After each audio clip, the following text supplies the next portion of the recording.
The president is speaking to a crowd on the South Lawn filled with families from Congress and the military. Let's listen in. Dignity, we have something that's happened miraculously so fast. You know that our military now is the most sought-after job there's ever been, serving in our military. 1 year ago, people didn't want to join our military. They didn't want to join our police or firefighters.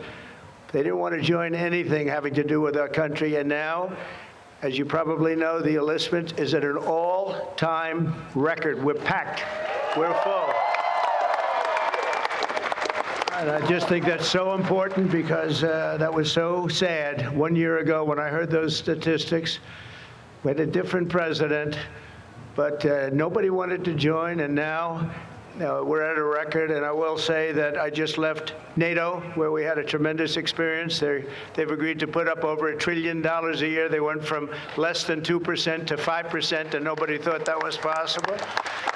And they told me very strongly, the leaders of a big part of the world, very respected people all, they told me that, 1 year ago, your country was dead, and now you have the hottest country anywhere in the world. So that's the way it is, and that's the way we like it. And it's only going to get hotter. I promise you that. After that spectacular display of American power, let me just say that God bless the United States military, and God bless the USA. God bless the USA. And to all Americans, I want to wish you a very happy Independence Day, happy 4th of July. This is going to be something special. There's spirit in this country. We haven't seen anything like it in many, many years and decades. Let me also express our gratitude to our magnificent First Lady. She worked very hard to make this all work. We have a fireworks display about 9 o'clock tonight. I hope you're all going to be around and watch it. I know our congressmen and our senators who are standing right here, so many of them, they did such a great job. They're going to be here. I guarantee you, they're not leaving. They're not leaving.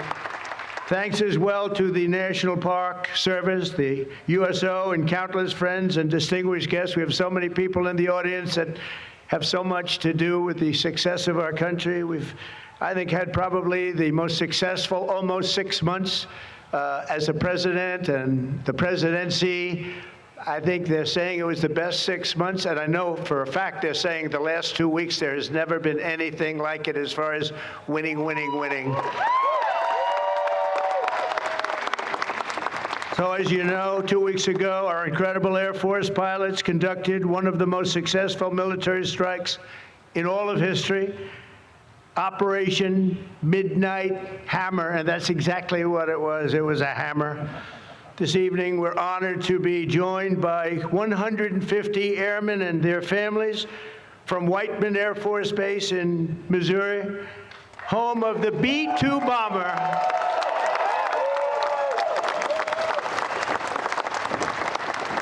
And we've kept them a little bit on guard. We kept them a little bit, let's be a little bit quiet about it.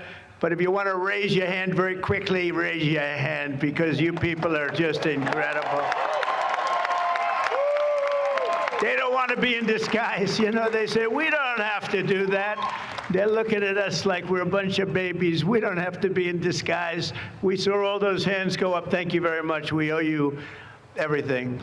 Great job, incredible, just flawless. One of the most flawless military campaigns in the history of our country. If you remember years ago, they had helicopters crashing into each other. It was a disaster, the hostages in Iran. And we had just the opposite. We didn't have any crashes. We didn't lose any planes. We didn't lose anybody. Those beautiful planes that you saw were totally stealth. They flew right over the center of a very hostile country, and they never even saw it coming. And then they said, skedaddle. They dropped the bombs. They said, skedaddle. And that big sucker turned over like this on its side, and it got out of there. Well, I'll tell you what, how they do that, but they can do it. I asked our great General Kane, how do they do that? Do they really love doing that? Look at them, they're all laughing. And they said, do they really like doing it, sir? They can't wait. Better you than me.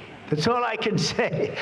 It was a flawless mission. Every single bomb hit, and it was total obliteration, total obliteration. Now, even the fake news is admitting that. They hated to admit it, but they had no choice. That was an incredible thing, and these heroic pilots showed our enemies what it means to fly, fight, and win. To every service member who supported that mission, and we have many of them here, we've made we've made you proud by supporting, but you've made us even prouder by having the courage to get in those gorgeous machines and fly through the roughest airspace anywhere in the world. And we salute you and we honor you. Thank you very much for being here. Thank you. And we're also honored and delighted to be joined by hundreds of service members and military families. Those families are the best we have from all across the U.S. Armed Forces, Army, Navy, Air Force, Space Force. I love the Space Force. You know why? Because we're the ones that did it. It's turned out to be a very invaluable force, actually. The Coast Guard and the Marines are incredible people. On behalf of our entire nation, this 4th of July, we thank you for keeping America safe, strong, sovereign, and free. Thank you very much for being here. Great honor. And stick around for the fireworks. And our country's had so much to celebrate this Independence Day. As we enter our 249th year, America is winning, winning, winning like never before. We're not, I'll tell you, we're in a category now that's where we've wanted to be for a long time. We suffered with 4 horrible years of embarrassment.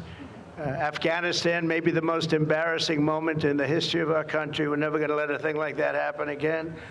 Trillions of dollars are pouring into the United States for investment purposes. Almost $15 trillion. There's never been anything like it. There's never been anything even close.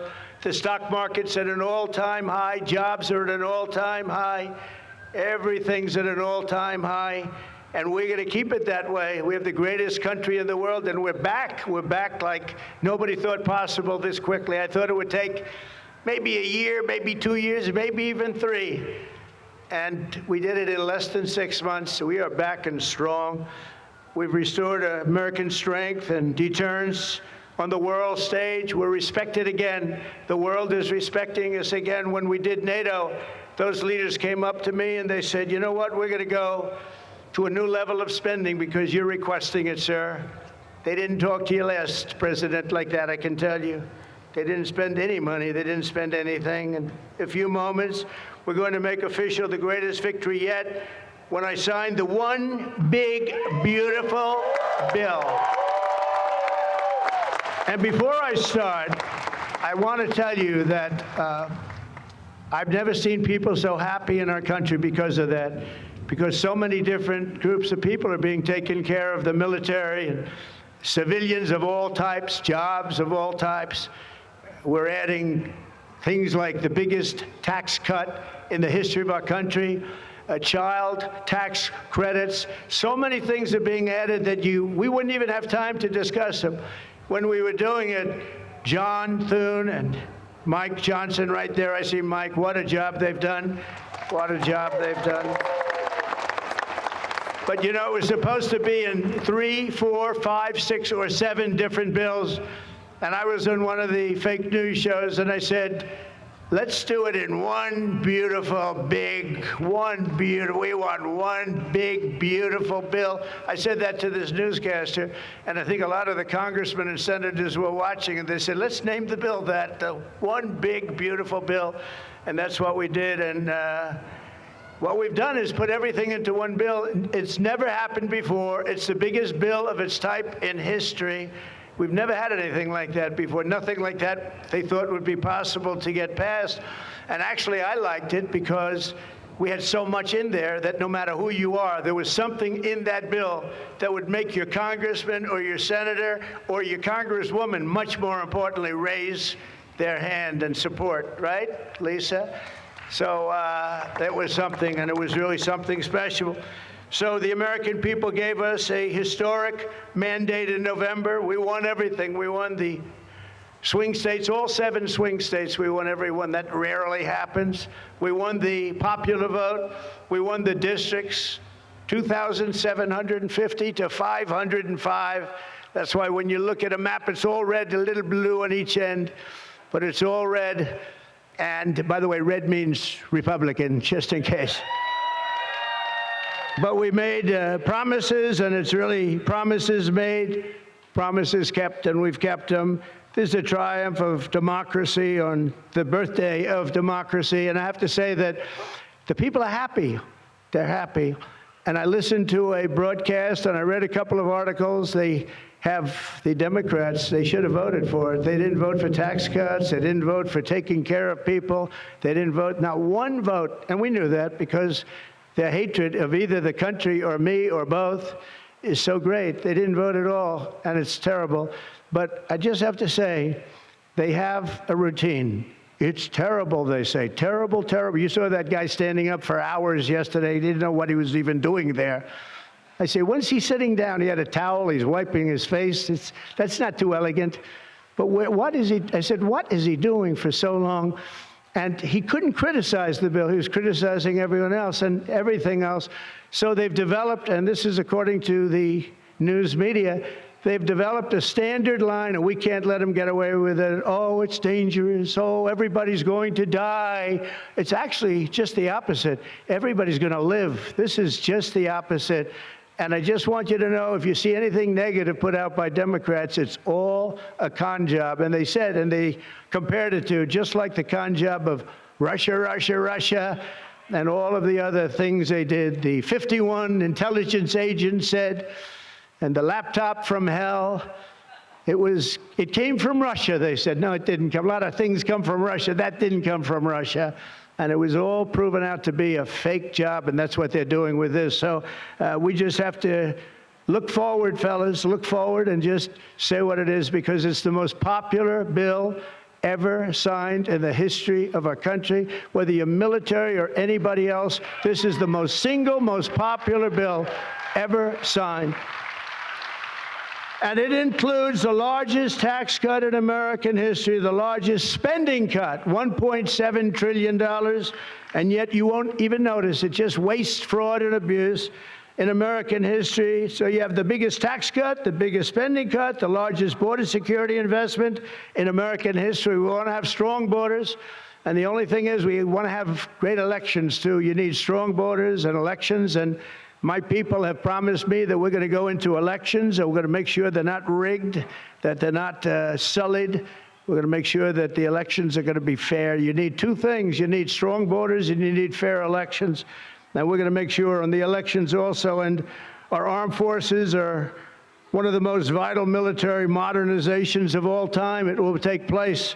So we rebuilt our military in our first term, and now we're going to modernize and remodernize our military, including building a great golden dome all over our land, so that if they get nasty with us, it's going to be knocked down. It's going to make any of the golden domes, they call them the iron domes, we're calling ours the golden dome, because we did the iron domes, and we do sort of everything, if you want to know the truth, but this blows it away. We're going to keep you safe. I want to thank every member of the House and Senate who worked to get this bill on my desk, and many of them are here, and I'm not going to mention all their names because we'll be standing here, but I have to mention a few. And especially I want to thank Vice President J.D. Vance, who's been fantastic. Secretary of State Marco Rubio, who's been incredible. We have somebody that is, it was a passion. I think he actually loved it. It wasn't easy, but he loved it. Speaker of the House, Mike Johnson, who's right here. Speaker, thank you very much. What a job, and he worked so closely with the Senate Majority Leader, John Thune, who's a fantastic guy. And those two are a team that is not going to be beat. When you look at them and you look at their counterparts on the other side, it's not even close. I want to thank both of you people for doing an incredible job. Thank you very much, John and Mike. House Majority Leader Steve Scalise, a brave man.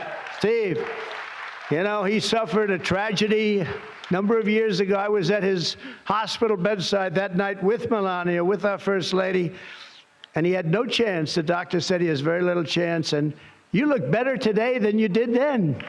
You didn't look particularly good that night, I will say. But I learned one thing. His beautiful wife loved him. She was a disaster, right? I told him, I said, Steve, I can only tell you one thing. I was with your family and I was with your wife, and your wife was devastated. She loves you. I've seen a lot of wives that, they don't seem to be so concerned in those situations. That's the kind of wife you don't want. But you have a great, beautiful wife who was really there, and you really have done. You're a very brave guy, and Mike and John and everybody that's standing with you knows it. Thank you very much. I really appreciate it. House Majority Whip, this is a guy who's great. When I have a problem, I call him up, and he gets it done. He's a tough cookie. I don't know why he's not the governor of Minnesota. He comes from Minnesota. He's like, oh, look, he goes, no, I don't want to run for governor. You know, come to think of it, I think that's a good idea. You would win so easily. The guy is terrible.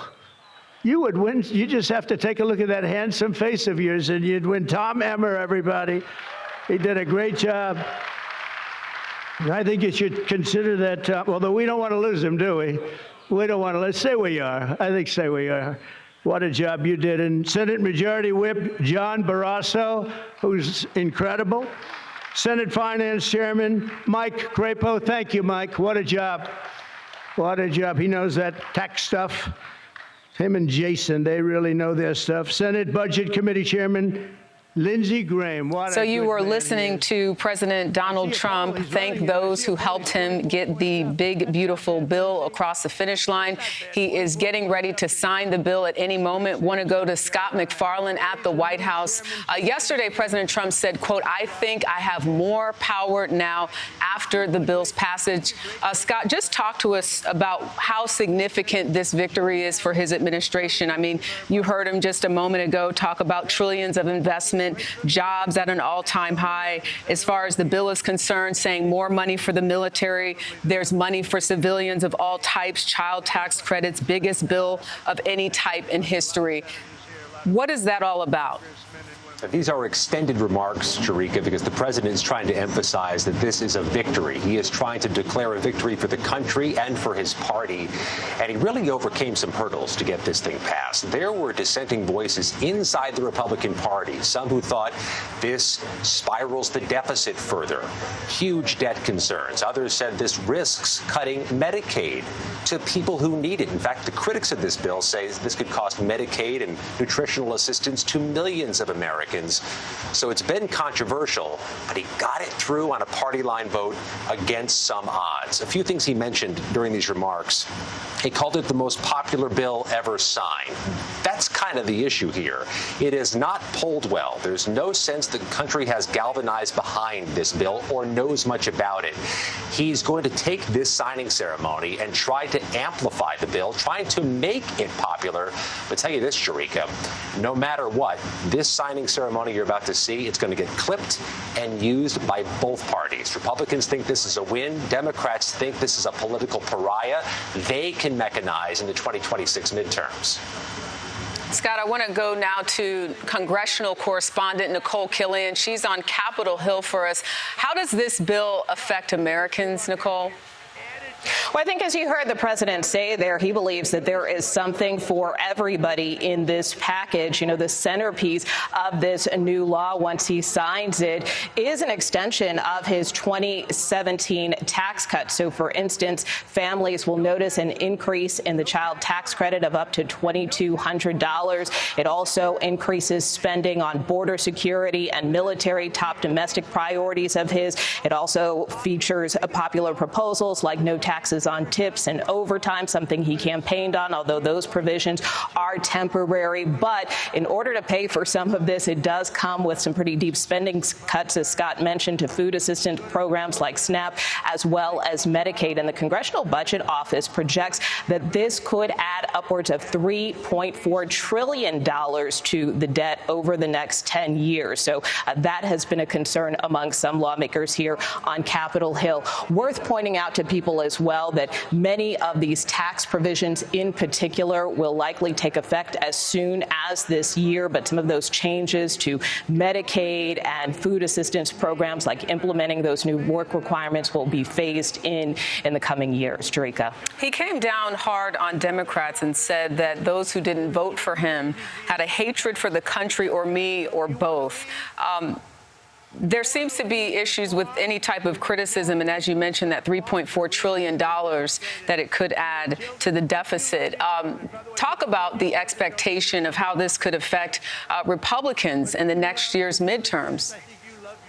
Well, I think this bill and this legislation will be a point of litigation, not only for Republicans, but also for Democrats, because clearly they see the impact of this bill differently. You know, you heard the president there kind of take aim at Democrats, suggesting that they are, not being upfront with respect to this package, suggesting people are going to die. And you heard him say, well, I think people are going to live. So I think you're going to continue to hear those competing talking points as we approach next year's midterms. But worth pointing out that we saw, for instance, North Carolina Senator Tom Tillis, who was up for re-election next year, announced earlier this week that he would not run again.